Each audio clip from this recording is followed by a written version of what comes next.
Welcome back to the Show My Scars podcast. I'm your host, Derek Duker.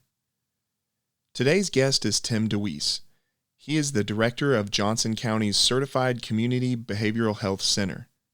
Johnson County, Kansas isn't where I live or receive care, but I wanted to talk to Tim about the difference between a local government-run community health center like his and one run by a private entity like the one here in Springfield, Missouri. We also get into some of the forward-thinking programs he and his team have installed and what changes he would like to see for mental health care in our country. Here is my conversation with Tim DeWeese. The first thing I want to know is, what does a county mental health director do? It's kind of twofold. First, I serve as in essence, the CEO of the Community Mental Health Center of this area. So, across the country in every city, there's a community mental health center. It's typically county-based. The difference is here in Johnson County, Kansas, it is part of the county. And so as a county mental health director, I'm responsible for basically those publicly funded mental health services that are typically provided by a community mental health center or a CCBHC, a certified community behavioral health clinic. And so that's typically what it is. And the second thing is that I just kind of serve as the face of the mental health center and promote mental health across our community so that we can bring about awareness, decrease stigma, try to be visible in the community, try to be visible on social media, do podcasts like this. Anytime I can have the opportunity to share the importance of mental well-being and how it impacts our community. Gotcha. And what made you want to get into mental health care, and how did you get to where you are now? For me, the path was pretty straightforward. I kind of always knew that I wanted to help people. I really didn't know what that meant. I wanted to be a public servant. So I spent a little time in the military. And then when I got out and was ready to kind of start the civilian part of my career, I had a degree in psychology. I didn't know what that meant. So I went to work for a community mental health center as a case manager. And then I got connected with Johnson County Mental Health Center here in Kansas. And I started here as a case manager and then just have worked here for almost 30 years. And in essence, just kind of grown up in this organization. And now I have the opportunity to lead the company or the organization that I grew up in. So, that meant that I became a team leader, then I became a division director and a clinical supervisor and now the director. So I don't know that happens very often, but I feel very fortunate to be in the position that I grew up in the organization that I now lead. I did not know that you served in the military. What part were you in? When I was in college, my bachelor's degree was in psychology. My minor was in military science. So I was in 1988. I was commissioned as a second lieutenant and assigned to the engineer. So I was a combat engineer in the United States Army, and then served roughly about 10 and a half, 12 years, something like that, in the Guard and Reserve. Well, I appreciate your service for sure. Thank you. I appreciate that. One thing that we had talked about a little bit off air is, I didn't realize that there was differences in the community mental health centers, and yours is like a local government run community mental health center. And then there's other ones that are private entities such as Burl Behavioral Health. What are the key differences in those? Yeah, so the differences is that in most situations across the United States, the expectation is that each county will either provide those behavioral health services or they'll contract with an entity. And so counties themselves kind of make that choice. And typically the state kind of outlines that.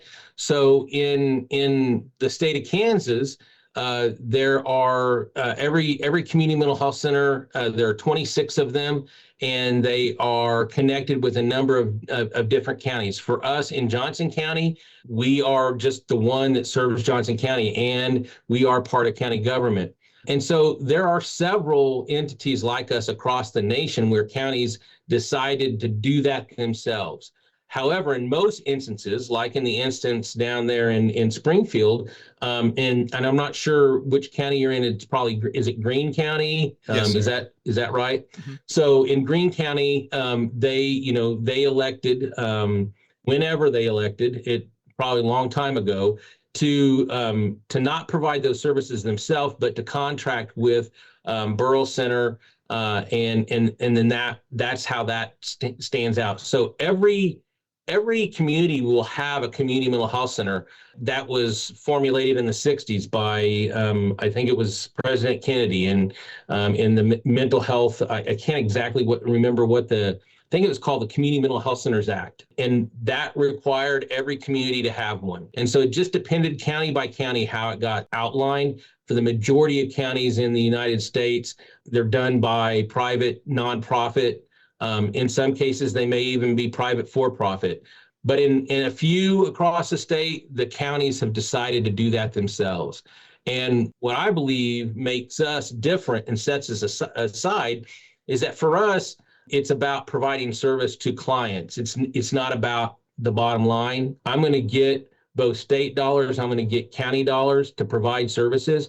So regardless of a person's ability to pay, I'm going to provide them the same level of service. So that was one of the things that attracted me to this mental health center, is that I could focus on taking care of people as opposed to focusing on what insurance someone had, did they have a way to pay, the haves and the have-nots.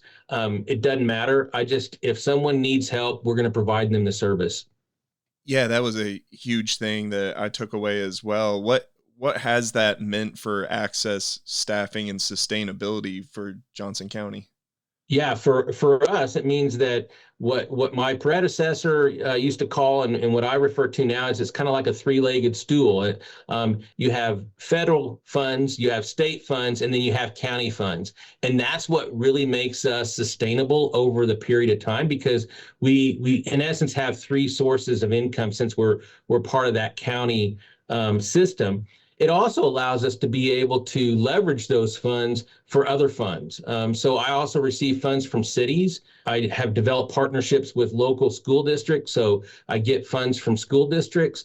So it allows us to be able to leverage that. But at the end of the day, it really is about being a public servant. It's about providing those services regardless of a person's ability to pay. And it means that if someone needs help, then we're going to provide it. With regard to access, you're right on target. In my mind, that is the sole issue of healthcare, not just mental health care, but of healthcare in the United States, is that we don't have immediate access. We have emergency rooms when people are in emergent kind of situations, but we don't have access to care when people need it. And quite frankly, we're the only industrialized nation, the richest industrialized nation in the world that does not provide, healthcare as something that is right. And I think that is something that probably needs to change in our country. But at the end of the day, for us, it's about access, being able to people to have access to care when they need it. That was one of the things that used to frustrate me long ago when I worked at some other places, is that, when someone gets the courage to ask for help, and they call and we say, okay, we can set you up for an intake and it's going to be in about a week. Well, if they needed help in a week, they'd called us in a week. And then they come in that week and we say, okay, well, now we think you maybe need to see a psychiatrist. That's going to be another 8 weeks. And so now we're talking about 10 to 12 weeks from the time the person asked for help. Now they're finally getting intervention. And that just isn't acceptable. That's why I think we see so many people drop out of care. I think that's why we see so many people go to the hospital. And unfortunately, I think that's why we see an increased rate of suicide across our nation, is that people just don't have access to that care when they need it the most. A couple times you've mentioned the term public servant, and that especially with your military background and everything like that. What built that up in you? That's something that you don't always see in people. I think for me, I honestly, I think I have to give that credit to my parents. My dad served in the military for 22 years, and then he became a teacher. My mom was a medical professional, and she worked in a lab and took people's blood, and she instilled she and he both instilled this idea in me, at least, of public service. Actually, I think in all three. I have two sisters as well, but in all three of us kids kind of instilled this notion of public service. And for me, it's more about being able to connect with people and help support them. I want to make a decent living, but that's the other thing that I think is wrong with with our country in a lot of ways is that we have all this wealth in our country, and what's enough? I mean, I just want to live comfortably and then be able to help other people. And so I think that's when you look at like right now with the government shutdown, those are all public servants that have committed their lives and careers to supporting the public. And right now, right now they're not getting paid. They may get paid later. I don't know, but I do believe that for me, it started with my parents. And then when I got into the field and I saw the impact that I could make in people's lives, then that just kind of reinforced. And the other thing is I am confident that I could go work for a private for-profit organization as a mental health director or as a CEO of a mental health agency and make a lot more money. But at the end of the day, I know that I'm helping my community. I know that I'm making a difference in people's lives.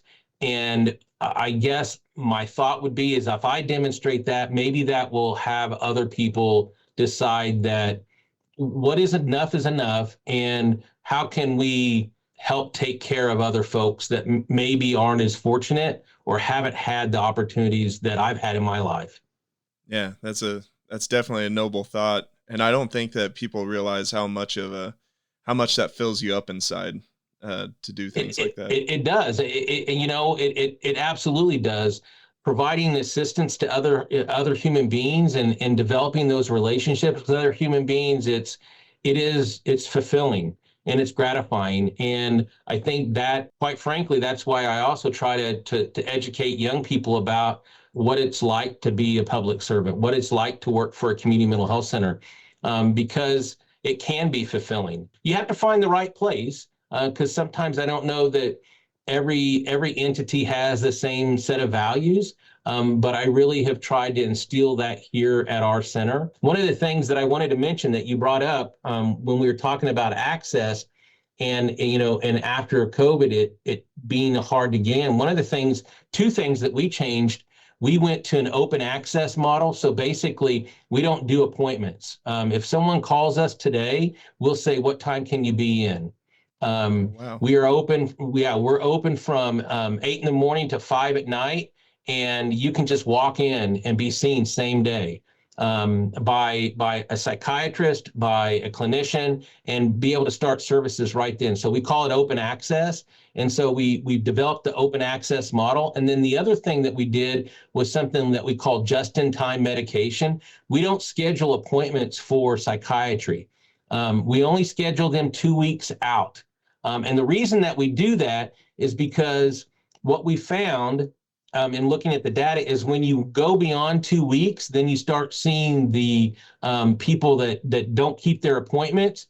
And when people don't keep their appointments, that appointment goes unused. But if you can keep it within 2 weeks, and the reason that we call it just-in-time meds is that, like, say you're needing meds and you're about 2 weeks out, that's when you would call just in time for you to come in, see someone, and get your meds filled. So just-in-time medications, it doesn't mean that I'm not gonna set an appointment for you 6 months down the road. A lot can change in 6 months. So what we want to do is just set those up every 2 weeks, or excuse me, every time someone's about 2 weeks out from running out of meds.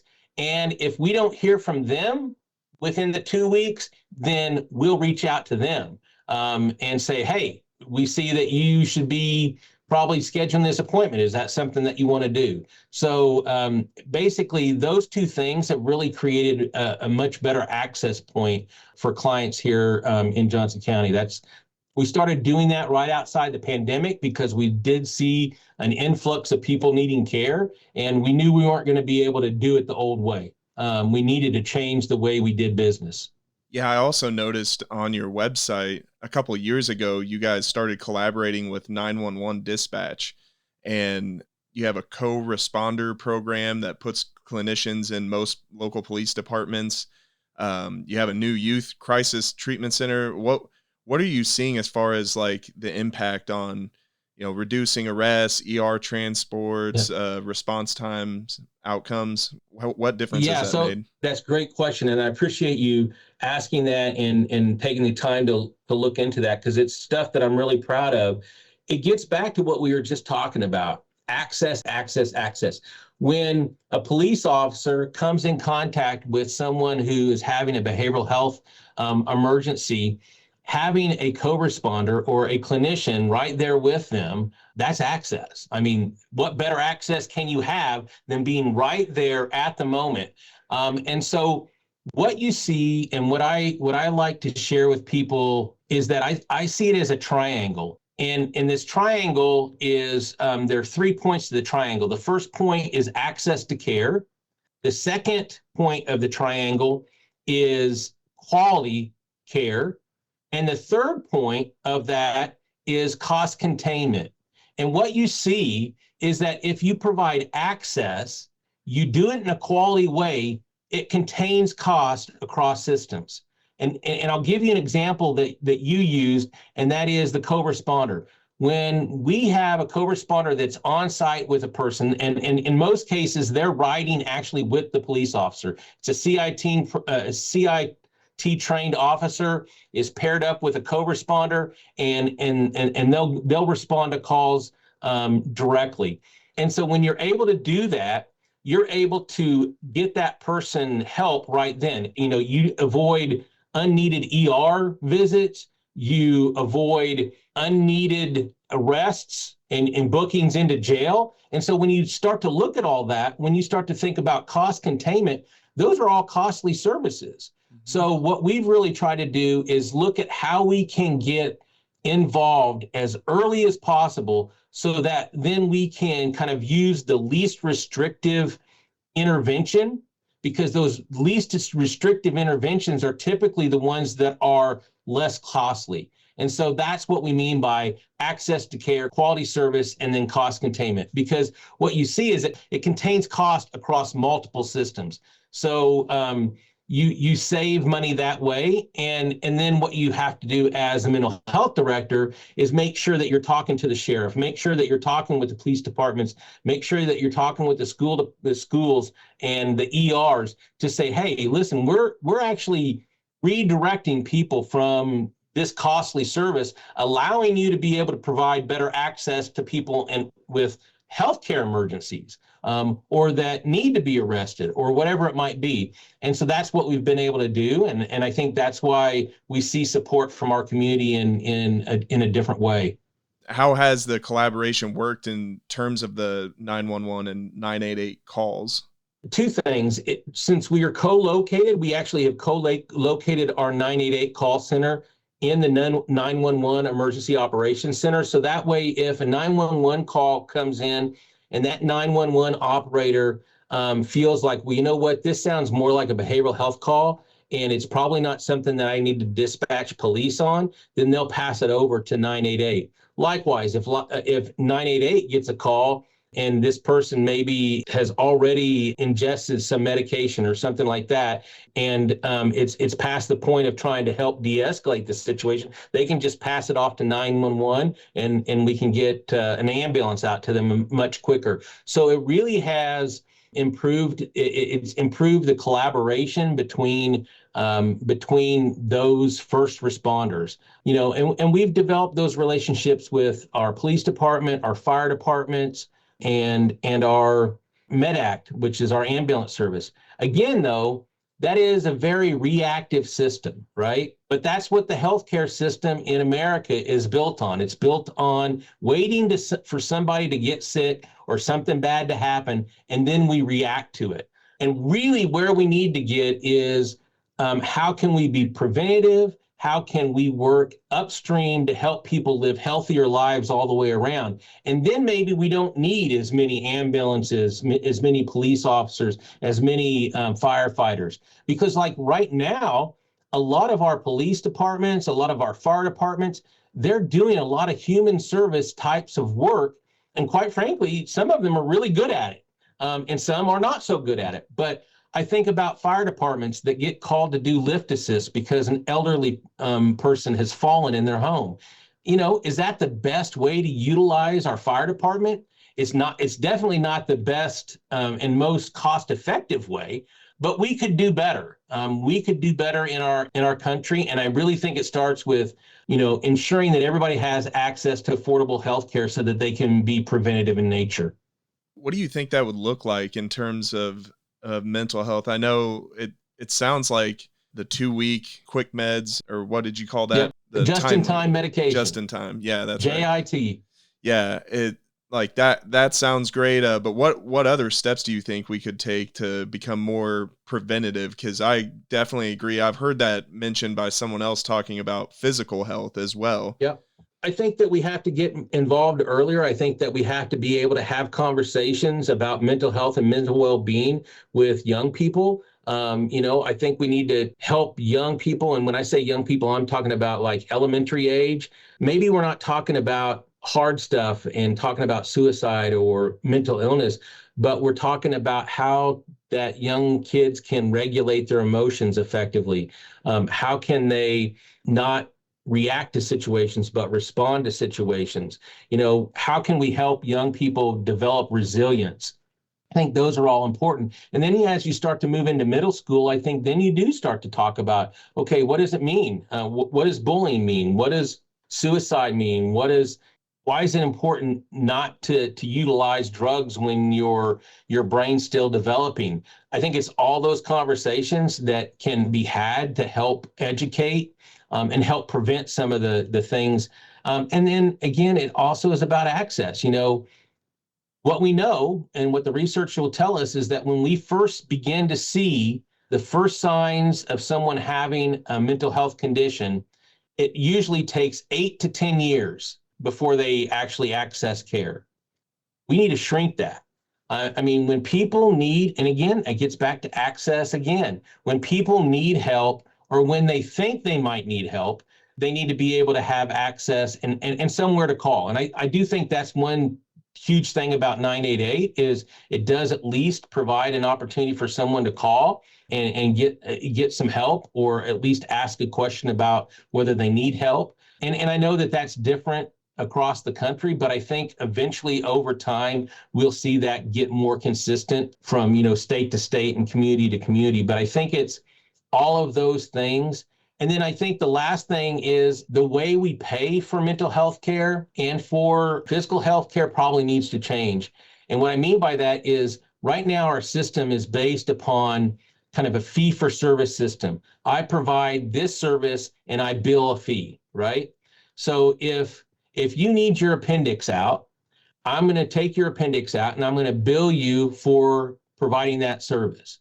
But if I do something wrong, like maybe I leave a sponge inside of you, or maybe I don't get the stitches right and you get an infection, I don't have to do that stuff over again. I might have to go and do that, but I'm going to bill you again because I'm going to provide the service and I'm going to bill you. So what I think we have to move is from a fee-for-service system to more of a quality outcomes-based system, so that if I take out your appendix and I don't do it exactly right, then I need to go back and fix that because that was my error, right? It's based upon quality. And so what we have to do is base payment on quality care and outcomes. So mental health systems need to be based upon how many people they keep out of the jail, how many people they keep out of the ER, how many people they help get employed and live full lives. Those are outcomes. And I think that's where we have to find a way to shift our funding system from a fee-based system to an outcomes-based or a quality-based system. That would be very interesting, especially within mental health, because just, basing it on myself, I've probably been going to a psychiatrist for 10 years and I have treatment resistant depression. So I've been on just about any medication you can think of. And it Right, really hasn't made much of a difference in my life. Like right now, I'm pretty well unmedicated, just right. because nothing has really worked. What would that look like in those types of instances?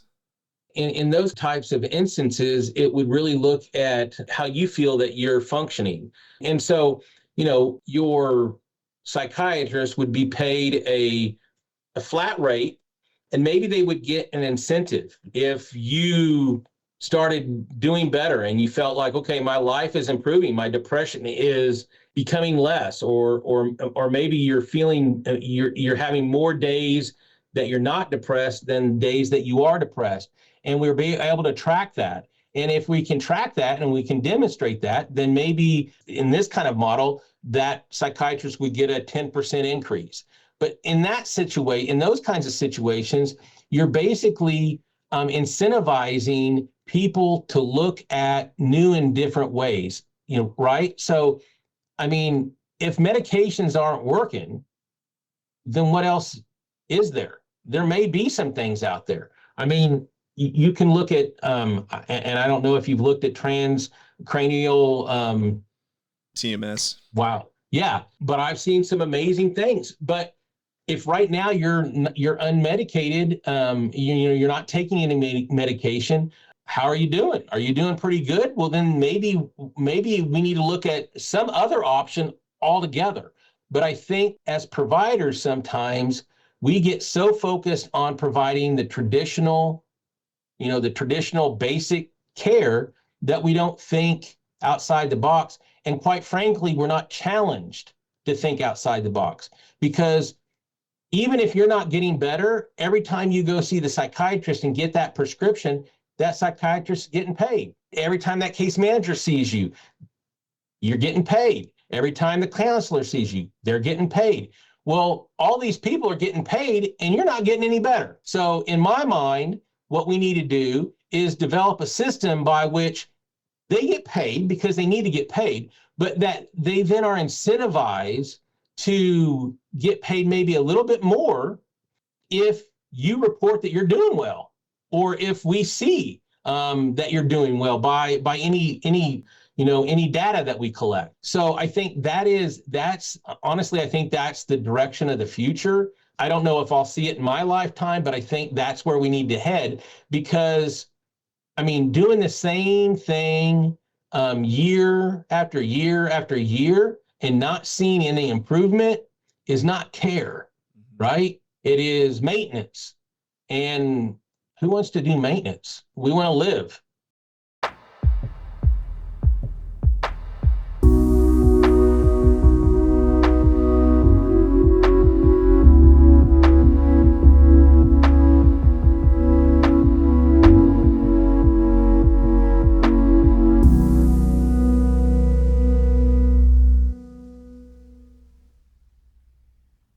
Most marketing blends in. Two Oddballs Creative does the opposite. They build high performing websites, design standout brands, run Google Ads and SEO, and even help you plug AI into your business. If you're in or around Springfield, get a free no obligation proposal and see what Be Odd, Be Seen looks like for your company. Visit 2oddballs.com, that's the number 2oddballs.com, or call 417 986 6332.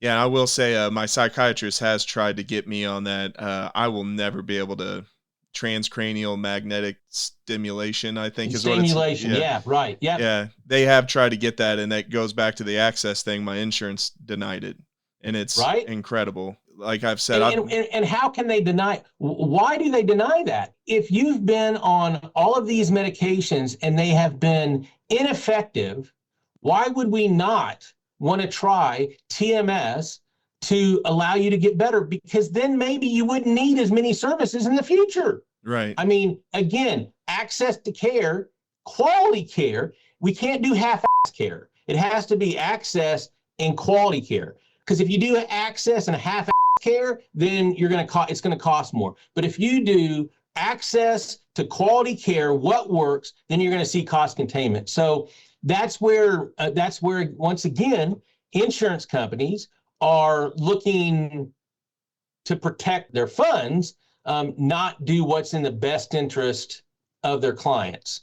And I think those are the kinds of things we need to change. I mean, the mere fact that your insurance will not authorize that, despite the evidence of how good it works, in that you have treatment-resistant depression, is ridiculous. That shouldn't be allowed. I'm guessing it's an MCO, right? A managed care organization? I'm actually not sure. Most insurances are the same in that way. And I mean, that's the other thing too that we were talking about earlier. You asked how could we move that way? On the healthcare side, if I have a heart attack and I go to the ER, I'm going to get treated.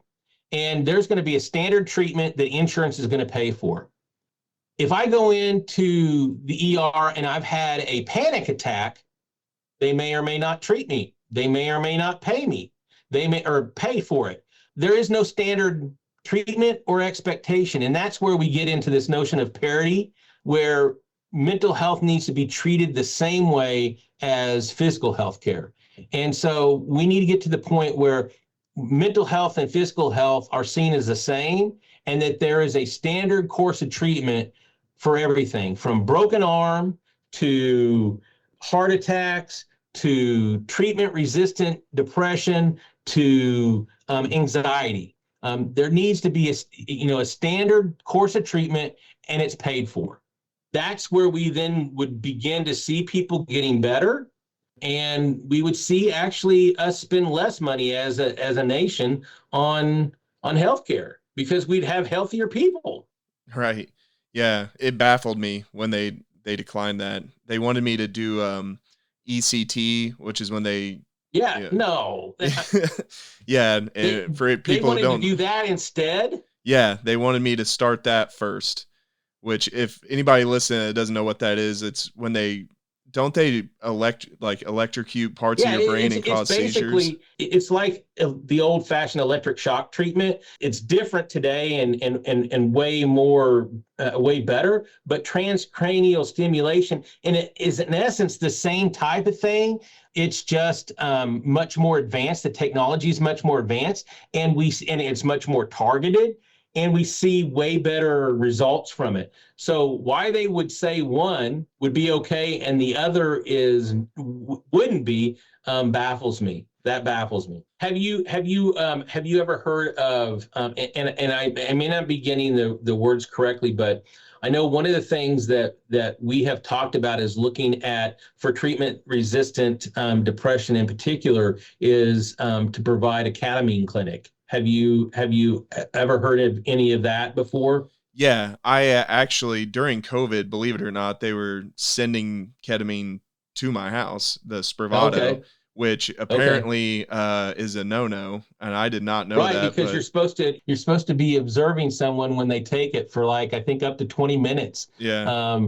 And so that the only reason we haven't started it here is I don't have a lobby. What I'd like to find is a big room where I could put a bunch of recliners where people could be administered the ketamine and then just hang out and relax for 20 minutes, maybe listen to music, watch a show or something on an iPad. But then that way we could kind of keep an eye on them in case there was any problem. But yeah, there's some specific protocols about how that has to be done. But that is another, I wouldn't say it's definitely not traditional method, Right.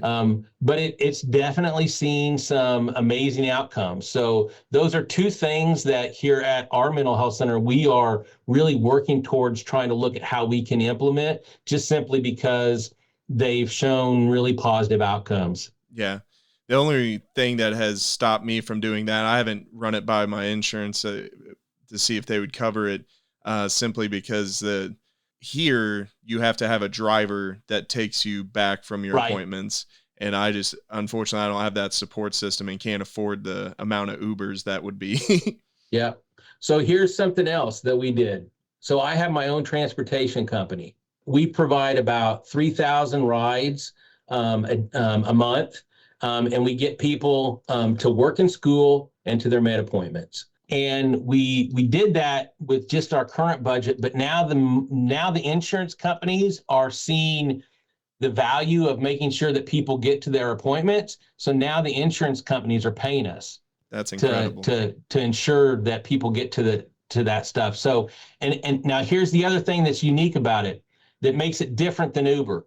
I hire my own clients that drive to take other clients to their appointments. It's peer, basically I call it peer transportation. And what they call it is that it's more than just a ride, because typically the driver who's taking a person has the same lived experience. They've been there, they've done that. And so if you're having a bad day, you think your Uber driver gives a darn if you're having a bad day? No. But would your peer driver have some understanding of that? Absolutely. And so I think we have about 40 peer drivers, about 30 vans and cars that we take people to and from. So exactly the reason that you said, again, that's a barrier to access, transportation, right? You could look at doing that clinic if you had transportation to and from. Again, access to care, quality care. So we had the same issue. What we decided to do was just create our own transportation company. So that's what we did. That's awesome. I hope Burl's listening. I hope Yeah. Eustasis. There's so many of these places out here that I'm like, I can't be the only one that has this problem. People work, like my parents It's the both same, work. it's the same issues across the nation.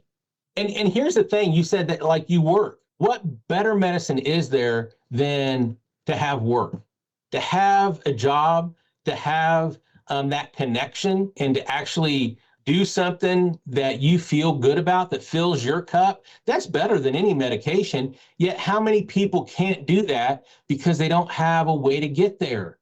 They don't have a way to get to work. So yeah, so that's another thing. We were talking about keeping track of stuff.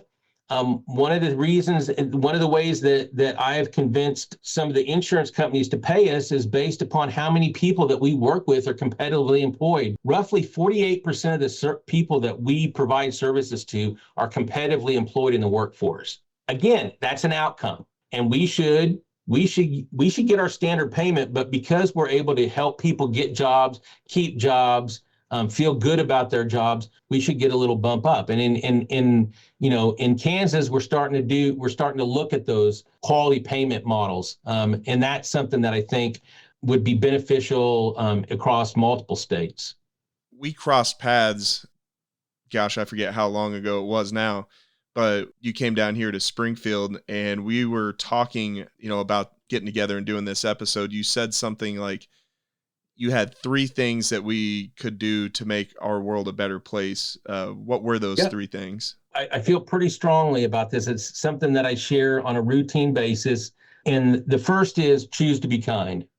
Kindness takes a higher level of functioning. It takes a smarter person to be kind. It's easy to be a jerk. If everybody chose kindness, we would be in a better place. The second thing, and I mentioned this earlier, that we learn and help teach people how to regulate their own emotions. So much of what gets us in trouble as human beings is based upon our own ability not to regulate our emotions. It increases our, anxiety, it increases depression, all of those things. If we can effectively regulate our own emotions, then we're going to be healthier individuals. In a world where there's so much stuff that we can't control in our lives, the one thing that we can control is ourselves. We can control how we breathe. We can control how we respond to situations. And so what I like to say to people is that we need to become better at responding to situations as opposed to reacting to situations. I work with people, and I think we met through my cousin Rusty. Think about how many people have been incarcerated because of them being dysregulated and doing something stupid. If we could regulate our emotions and be able to respond in situations and not just simply react, then I think we would have a better place. We would live in a better place. And so then I think the third thing is that we do everything that we can to decrease stigma in asking for help. So I'll just tell you, I'm pretty sure that my dad suffered with major depression his entire life. There would be days where he would not get out of bed and he would just call it a sleep day, where he just simply couldn't get out of bed. Now I think about it, and I think it's not that he didn't want to, it's that he couldn't. And I found myself in my late 30s and 40s kind of having some of those kind of experiences, and I decided to go and start taking antidepressant. And so I'm on an antidepressant today, and it helps tremendously. But even up to 8 years ago, I wouldn't even admit that. I mean, here I am, the director of a mental health center, and I won't even admit that I'm taking an antidepressant because of stigma. That has to end. It has to end. So those three things: be kind, regulate our emotions, and do all we can to fight the stigma associated with mental health. Last question I've got for you is, what mental health fact keeps you up at night? And conversely, we'll end on a good note, what gives you hope? The one thing that keeps me up night the most is the fact that for the last 20 years, middle-aged white men are the highest demographic that die by suicide. And we have yet to figure out what to do about that. We know that in most cases, they typically go and see a healthcare practitioner within 30 days of their death. So we know that they have recognized that something's not right, but that befuddles me. I don't know. I mean, we've had a rash of young people suicides in our community, but we've really got a handle on it where we've reduced it the last 7 years. And so I think in our community of about 600,000 people, I think we had 4 deaths by suicide of people under the age of 18, which 4 is still too many, but it's way better than the national average. And so I think we do a good job of that. But that's probably what keeps me up at night is what can we do to address this kind of epidemic of suicide, because we continue to see it rise and the demographic hasn't changed. It's middle-aged white men. We do see an increase in African American males as well, but it's something that I think it does keep me up at night.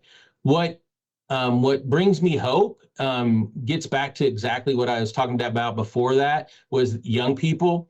When we were having the rash of deaths by suicide by young people, we went out and we started a campaign among young people and high school students, and their generation are much more open to talking about and sharing their stories and talking about their struggles and supporting one another.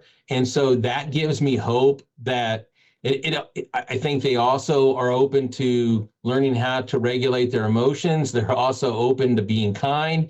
So it gives me hope, not just for mental health, but it gives me hope for our country, that this younger population, this younger generation maybe can get a handle on this. A stigma is not nearly as bad as it was, and so if they continue to talk about and share their own stories and support one another, then I think we're going to be in a good place, and that brings me a lot of hope. One good thing that Burl does out here is they've somehow contracted with the schools. And so my daughter has had a therapist from, gosh, I think the whole time that she's been going to Springfield Public Schools. Yep. And her, every so often, I meet with that provider and we talk, and she says some of the things that you're saying.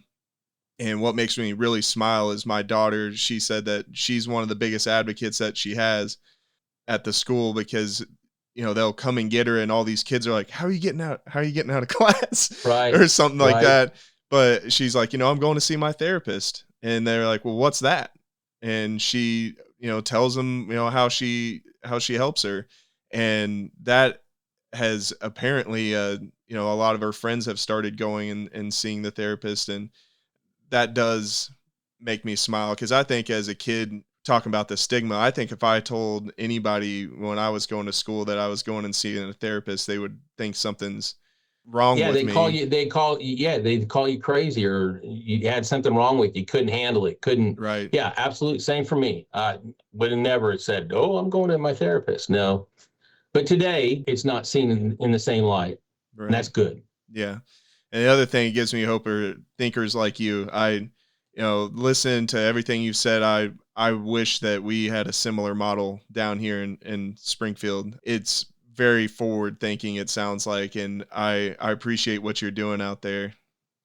I appreciate that. Thank you very much. And I appreciate the opportunity to come on your podcast, and anything that you ever need, or if there's anything else, or if there are people that, hear this and reach out to you and connect them to me. If they want to know something, don't hesitate. You know how to get a hold of me. Well, I appreciate that. And thanks again for coming on.